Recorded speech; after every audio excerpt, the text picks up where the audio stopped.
Hey, Pastor Steve Waldron, I hope you're having a great day in Jesus. Thanks for being here with us. We're looking today at a book that just intrigued me so much, Global Arts and Christian Witness, Exegeting Culture, Translating the Message, and Communicating Christ by Roberta R. King, forward by Mark Laberton, make sure I'm pronouncing that right, series editor Scott W. Sinquist, and Amos Young.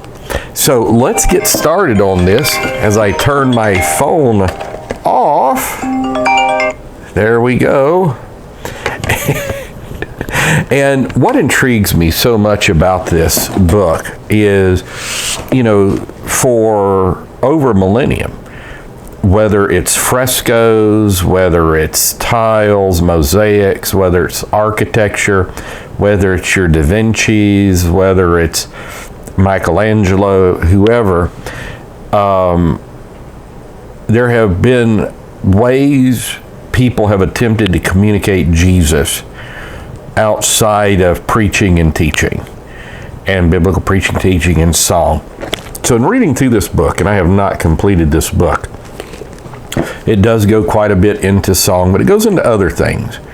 And we're seeing this in the United States of America right now, where there's dance troupes in there. I remember even in the 80s, there was a ballet dancer that was in Jackson, Mississippi, that was supposed to be world renowned for her Christian performances in ballet.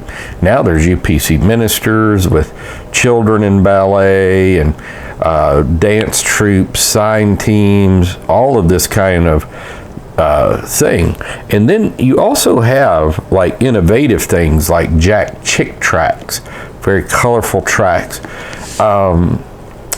In many evangelical circles, especially those that are just really going for outreach, you'll have teams that go out. Again, I mentioned mime teams, that kind of thing. I had a friend of mine that had a church like that. And so Global Arts and Christian Witness is just something that's fascinated me. And what are the limits of it? Is it effective? Does it lead to long-term change or people being saved through these type ministries? So let's just go into this particular book a little bit. It has some various recommendations, like by Robin Harris from the Center of Excellence in World Arts, Dallas International University. I'll mention even in apostolic churches, like we used to have like choir directors, and now it'll be the performing arts director, that kind of thing. Daniel Bite Hodge, North Park University. Tom Steffen, Cook School of Intercultural Studies at the Bible Institute of Los Angeles, Wheaton College, Tony Payne, Joseph Lee, Singapore Bible College.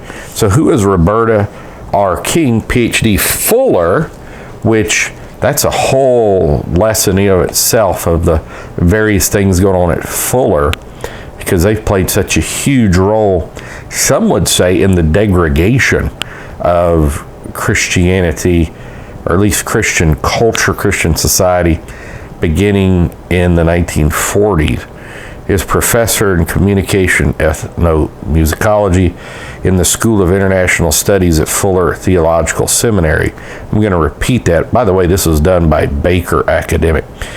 And so Roberta R. King is professor of communication and ethnomusicology in the School of Intercultural Studies at Fuller Theological. So it's about 270 pages, has quite an extensive bibliography in the back, has various things like what's going on in Kenya, Lebanon, Malawi, storytelling, Morocco, Fez Festival of World Sacred Music, Mozambique, Megan Myers on ethnomusicology, mission and hip hop in Mozambique. On and on.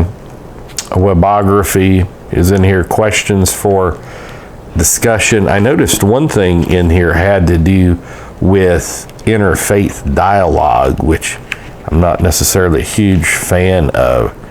Has a good little full color section in the back. I've got a page marked down I was going to read from, but I may not read from that page.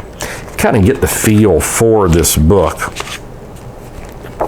I did think we were going to just look at some of the subject headings in the book, in the table of contents. Again, thanks for being here.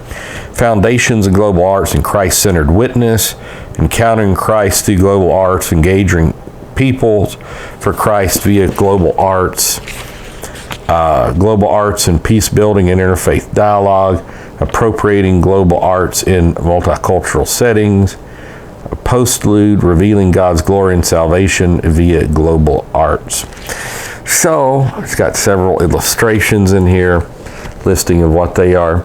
So this is a subject that at least needs to be discussed, and this book would probably be an excellent point of discussion, whether you're in favor of it, whether you're not in favor of it, whether you're somewhere in the middle, think you can use it in a limited degree, because people I know that would, in a sense, be totally against this, still, you know, in Sunday school, you're doing Father Abraham had many sons, and you're doing right hand, right foot, left foot, on and on, doing Simon Says in your Sunday school, doing various things, you know, doing songs with hand motions in Sunday school, which would even be at least somewhat in this.